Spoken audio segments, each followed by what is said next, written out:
We're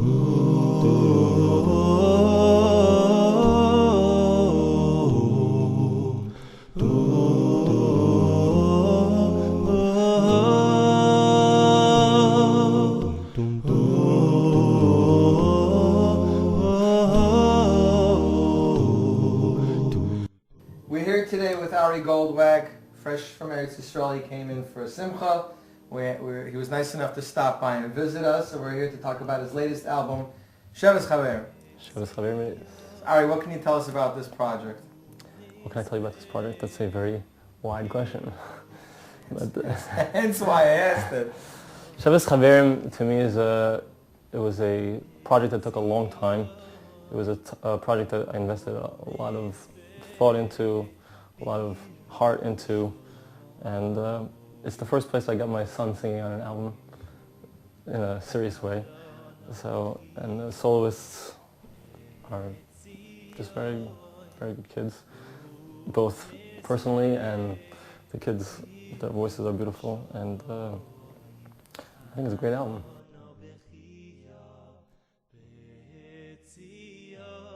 You as being a child soloist in a choir yourself, was it an easy decision to say, yeah, sure, we'll put him in, we'll have him sing a couple songs, or was it something you and your wife said, let's think about it, we're not sure we really wanted to get involved in that kind of business yet? It wasn't really such a big deal. It's not like, if I would be living in America, I think it would be different, because like, here there's concerts and there's stuff going on. It's Israel, it's not really happening, and we're not flying these kids into America to do anything really, so it's pretty low-key.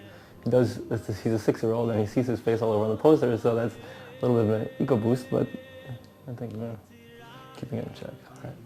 So I was going to say that your son, I think there's been at least 10 videos online of him performing, and people are really liking it. You know, I mean, he has that cute sound, you know, because he's like 6 and you know certain words not pronounced right, but there's no doubt that his vocal range for a child at that age is very interesting.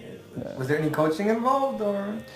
So Moshe Dove, like myself, as I was when I was his age, he's always singing, like all day long. And he's always learning. Like, so when I was his age, I didn't have anyone singing around me that was, you know, like vocally adept. But, I mean, my parents, you know, they do sing nicely, but they're not, like, when I sing, I'm always walking around singing. My neighbors know as I come up the street, or I come up into the building, they all hear me singing. But, so Moshe Dove is always hearing a very trained voice singing, so he's got the little knishes.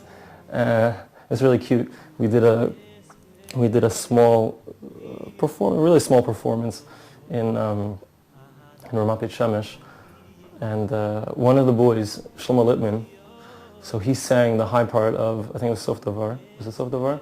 Yeah. V'yas mitzvahs of Shemar. So he sang it exactly that way, the way Moshe Dove sang it. And you can see we took a little video of it. I didn't put it up online. But you watch Moshe Dove's face as he smiles because Littman is copying his knage, and he knows it. It's just cute. Whatever.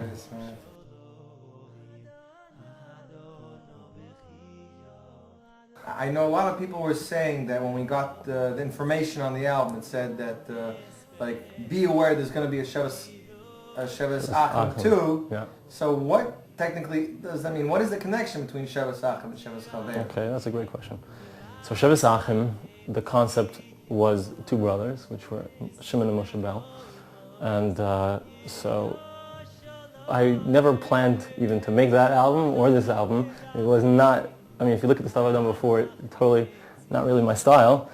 But I sat with these two kids who are from my community, and we wanted to create an album that was them. So we created that album, which Baruch Hashem was very successful. And then, as a result of the success of that album, I said to myself, when I was thinking about doing the next Ari Goldwag production, AG Productions, that's a plug. With the headphones. Yeah, with the headphones. So when I was thinking about the next thing, I was clearing, should I do my own thing? Should I do something with kids? And in the end, I decided, with Hashem's guidance, to do something with kids. And then so, and it's a very similar style album, which is what it is. And then naturally, I you want to have the name recognition. So I asked permission from the boy's mother, Belle Rosenthal, and she said, you can do Sheves Chaverim. So she's like, it's a little funny, but Sheves Achim, it's a pasuk. Sheves Chaverim is kind of made up, but play on words, but yeah.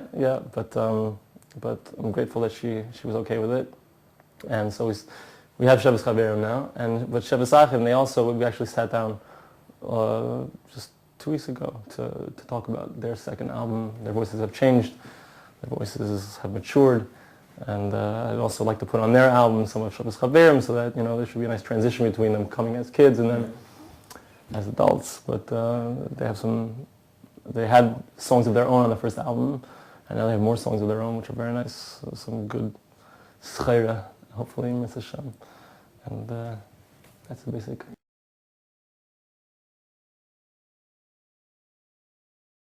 I was actually going through a playlist. I mean, I was lucky enough that you sent me some tracks early on. And when I drove home for Sukkot to Montreal, I got the pleasure of listening to them. My wife really enjoyed them. But I'm looking at the album now when it came out, and I see these 2 English songs. Mm-hmm. And they're just so different. They're kind of Ari Goldwag pre-Sheves Achim style, but not exactly. Okay. So, one of the things that I like to do, I believe that music there's of course the entertainment factor of it, but I think it's also important to have like a message in the music, which is what I try to do. That's why I'm proud to say I have not produced an album yet without an English song on it. And so I had on the Sheves Achim album, which I can't call the first album, it's like Sheves Achim, right, their first album. So we had the Superman song, which was like this twist, kind of cutesy storyline. And then on this album also I wanted to do, we have some English songs as well. And so we had the Hashem Loves You, which was composed specifically for the album. And which was, how did I come up with the idea? That was it's kind of a cross between an Udi Davidi concept, where he has the song, I forget how it goes, it's also like the Hashem Loves You type of feeling in Hebrew.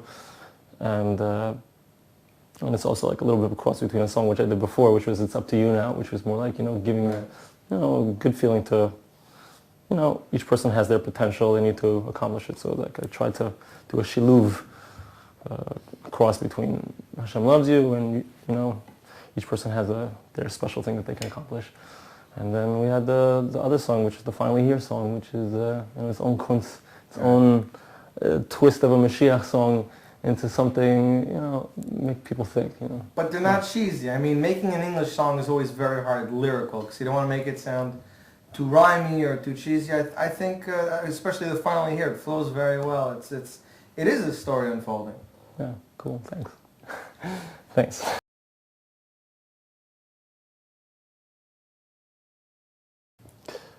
When I talk about style, so it's really used loosely, because in essence, if you look at the difference between my first albums, Yossi Zweig, Simcha B'Libi, even Pure Soul, which is a style change, and what I did with these 2 albums, so the songs themselves, the songs themselves are not so different. It's a matter of presentation. Arrangements, exactly. The arrangements and how it comes across. So on these albums, I was moving more towards an electronic sound. And the slow songs are really, it's hard to tell the difference if you listen to the slow songs on Sheves Chaverim, say, and listen to what I did on Simcha B'Libi with the music. It's close. It's close stylistically. It's close arrangements. But, you want people to hear the music if you want to get the message over to people, so you have to say it in a way that they can hear it. So we kind of moved into or in a way that's more accepted, that will make it easier to hear. Exactly. Like if you have a message and nobody hears it, there's no point. So that's the Zugang. The other boys in the group, I believe you have a set of twins. Right. And they actually sing in the Shir Chadasha Boys Choir. Right. So you have 3 boys in Sheves Chaverim who are also in Shir Chadasha, the twins, Zev and Baruch Shaf. And then you have Shlomo Lippman is also in Shir Chadasha. And I owe a debt of gratitude to Nachman Seltzer, because he actually, the Chef twins were a late addition in the process of the album. And he said it was a good idea to add them, and they really add a lot to the album.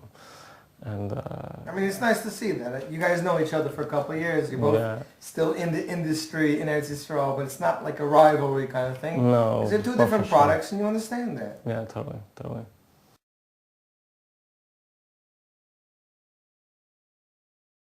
So is there plans in the future to do another one of these collaborations with old Chaverim that are still somewhat in the industry? There's talk. Avi Newmark emailed me about the possibility of doing it. I have a very limited amount of time, and so like I have to pick and choose exactly what I want to work on. Like a project like Sheves Chaverim took me over a year. Sheves Chaverim also took me over a year. Each of these projects takes me a tremendous amount of time, so like I have to be very choosy. I want to obviously produce an album that people are going to buy and people are going to be interested in. Once I see like, okay, Sheves Chaverim work, let's keep going with that idea. You want to give a quality product, but you're also learning and you're doing whatever else you're doing, and you need to divide up your time, I guess. Right. Yeah. So if you did do another Shabbos Get Ready, yeah, who would you bring back that you didn't bring back previously? That's a good question. Actually, one of my neighbors is a guy, Avram Willig, who was a soloist on Klal Yisrael Together and Shabbos Yushalayim. I would consider him.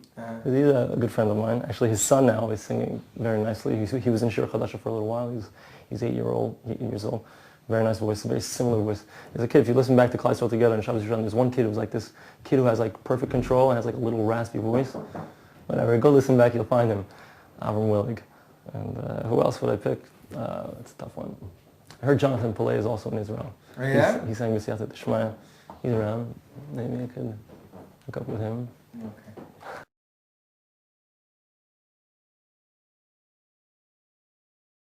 Now, before you came here to do a little research, I went on to arigoldwag.com. It's not your typical music maven website. There's Torah portions, there's calendars, there's Dvar of the Day, and there's a podcast thing. So how do you, I mean, it's like the Ari Goldwag destination, or like, this is me. It's not music, it's music and learning. So it's interesting actually how I started to do all of these different podcasts. It's been 3 years since I started doing them. There was a tkufa where I wasn't doing them at all at the very beginning. But the first thing I did was a Jewish music podcast. Because on iTunes, so they have a whole section, a Judaism section. And so you can actually find there my Jewish music podcast, you can find my Parsha podcast, you can find the Jewish Music Reports podcast. I have it up there on iTunes. So at the beginning there was the early days of iTunes having a music store. And it was just there, and there was nobody there. So I said, okay, let's put up a Jewish music podcast. So I put one up, and then I said, hey, why don't we do some Divrei Torah, because I have what to say. So I started to put it up, and it's 2.5 years since I started doing the Parsha, the podcast on the Parsha, and Baruch Hashem, I get between 500 and 600 downloads on the Parsha a week, which is really nice, Baruch Hashem. And I have what I call my daily Kabbalah lesson, which is Ramchal, it's Nefesh HaChaim, it's Chaim Lesson. So you want to attract a certain crowd and get some people interested. I've had some very nice response from it. And once in a while I put out the Jewish music, the podcast. It's the hardest thing, you know what it is to create a show. But the hardest thing to do is to make a Jewish music podcast. But interesting and lively. Interesting, lively, pick the right songs, have something to say. But the thing I liked is that you always have sometimes like previews of stuff of upcoming projects. Right. Or like for Sphere, you did an a cappella version of a song that was, I know went over very well with the crowd. So, AriGoldwag.com. It's very simple, and you can see what's there for yourself.